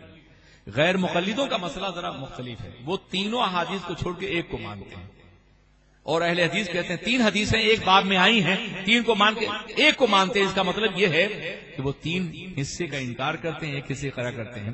اس طرح سے اس حسن کو ختم کر رہے ہیں جو ائمہ کی بارگاہ میں موجود تھا اور احترام رسول کے اعتبار سے. تو میں عرض کرنا چاہتا ہوں کہ امام اعظم ابو حنیفہ کے ماننے والوں کی تعداد دنیا میں, اور ایک خاص بات اور بھی ہے کہ جہاں جہاں بھی کسی مملکت کا نظام تشکیل پایا ہے وہاں حنفی فقہ نافذ کی گئی. عراق میں زیادہ حنفی نہیں تھے, مگر جب عراق کا قانون بنا ہے عباسیوں کے دور میں تو فقہ حنفی کی بنیاد پر. ترکی عرب سے قریب تھا, مگر جب قانون بنا ہے تو فقہ حنفی کی بنیاد پر. مصر میں صلاح الدین ایوبی شافعی تھے, مگر جب مصر کا قانون بنا ہے تو حنفی. ہندوستان میں جب قانون بنا ہے تو حنفی قانون بنا ہے. اس لیے کہ تنہا حنفی فقہ کے اندر یہ صلاحیت ہے کہ وہ قیاس کی بنیاد پر, جس پہ تم اعتراض کرتے ہو, اجتہاد کی بنیاد پر ہر دور میں مسائل کو حاصل کرنے کی صلاحیت رکھتی ہے. مثال کے طور پر اعضاء کی پیوند کاری, بلڈ ڈونیشن ہے یا گردے کو دینا ہے یا جس میں پیوند کاری کرنا ہے. آج کے دور میں اگر یہ ہو رہا ہے تو کہاں سے تم اسے حاضر کرو گے؟ کیا سرکار کے زمانے میں ہوا تھا؟ صحابہ کے زمانے میں تمہیں اجتہاد کرنا پڑے گا, کوشش کرنی پڑے گی. تمہیں کہیں نہ کہیں فقہ حنفی کے اصولوں کا سہارا لینا پڑے گا, ورنہ آج کے دور میں چل ہی نہیں سکتے ہو. آج کے دور میں جتنی چیزیں نئی پیدا ہو رہی ہیں ان کے جائز یا ناجائز کہنے کے لیے تمہیں اجتہاد کرنا پڑے گا, تمہیں قیاس کے اصولوں پر عمل کرنا پڑے گا. تم مانتے ہو کہ اصول ادلہ اربعہ 4 ہیں, قرآن, سنت, اجماع امت اور قیاس. اس کے بغیر تو تم چل ہی نہیں سکتے ہو. ایک قدم نہیں چل سکتے ہو فقہ حنفی کے بغیر اور اصول قیاس کے بغیر, اصول اجتہاد کے بغیر. اور یہ کوئی امام اعظم نے اپنی طرف سے نہیں کہا. حضرت معاذ بن جبل رضی اللہ عنہ, حدیث تو تم نے پڑھی ہوگی نا, حدیث ہے نا. حضرت معاذ بن جبل کو یمن کا گورنر بنا کے میرے آقا بھیج رہے ہیں, ایک نئے ملک پہ حکومت کرنی ہے, نئے مسائل پیش آئیں گے. تو آپ فرماتے ہیں کہ معاذ وہاں فیصلے کس بنیاد پہ کرو گے؟ کہا حضور قرآن کے ذریعے سے. کہا اگر قرآن میں نہ پاؤ, یہ نہیں کہا قرآن میں نہ ہو, قرآن میں نہ پاؤ یعنی ہے تو مگر تم نہ پاؤ تو حضور حدیث کے ذریعے سے. حدیث میں نہ پاؤ ثم اجتہد برائی, تو میں اپنی رائے سے فیصلہ کروں گا. اور سرکار نے فرمایا الحمدللہ الحمدللہ الذی ہدا, تمام تعریف اللہ کی جس نے ہدایت دی. رسول اللہ ہے, رسول اللہ کے رسول کو یعنی فرستادہ کو, جس سے وہ راضی ہے اور جس سے میں راضی ہوں. تو امام اعظم کی جو 4 بنیادیں ہیں یہ رسول پاک کی عطا کی ہوئی ہیں, یہ تمہارے گھر سے حاصل نہیں کی گئی ہیں کہ اس پہ تم شبخوں لگاؤ یا الزام عائد کرو. اور صرف یہی نہیں, 4 ائمہ کا موقف یہی ہے. تمہارا پتہ نہیں کیا ہے, یہ تو البانی سے پوچھ لینا. درود شریف اللہم صلی علی سیدنا مولانا محمد معدن جود والکرم وعلی بارک وسلم. ہمارا ایک تسلسل ہے 1400 سال کا امام اعظم سے لے کے امام احمد رضا تک. اب یہاں چونکہ امام احمد رضا کو اس بات کا احساس تھا کہ ایک ایسا دور آئے گا کہ ایک ایسا طبقہ پیدا ہوگا جو فقہ حنفی کو بے الزام لگائے گا, تقلید کو شرک قرار دے گا, وہ جانتے تھے. اور یہ اعتراض یہ ہوگا کہ فقہ حنفی پہ دلائل نہیں حدیث کے. چنانچہ امام احمد رضا کے معاصرین کو دیکھو, اس زمانے میں جو مفتیان کرام تھے ان کی کتابیں پڑھو, وہ جواب دیتے ہیں. پوچھا جاتا ہے یہ چیز جائز یا ناجائز ہے, تو کہتے ہیں ناجائز یا جائز ہے. 2 لفظوں میں جواب, 2 سطر میں جواب.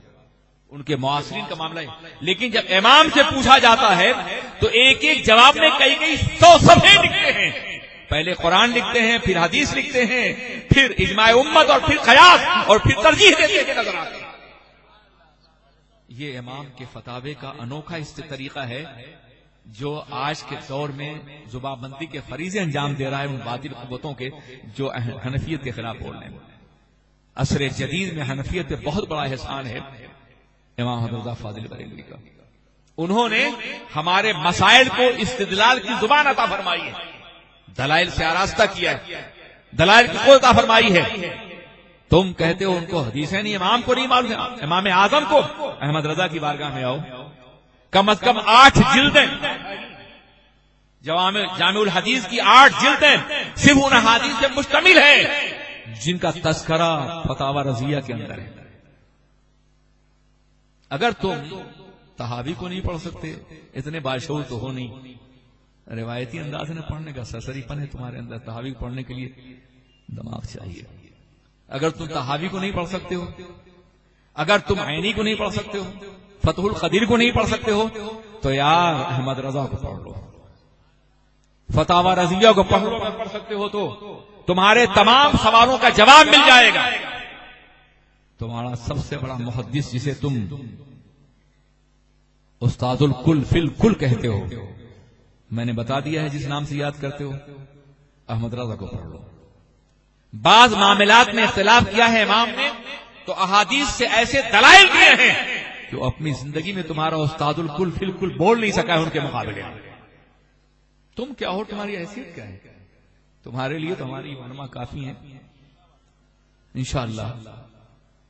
امام احمد رضا فاضل بریلوی کا یہ احسان عظیم ہے۔ اور عجیب بات ہے، ہندوستان میں فقہ کی 2 کتابیں مرتب ہوئی ہیں فتاوی کی، فتاوی ہندیہ جسے عالمگیری کہتے ہو، اسے تم نے کبھی مانا ہی نہیں، اور فتاوی رضویہ العطائے نبویہ۔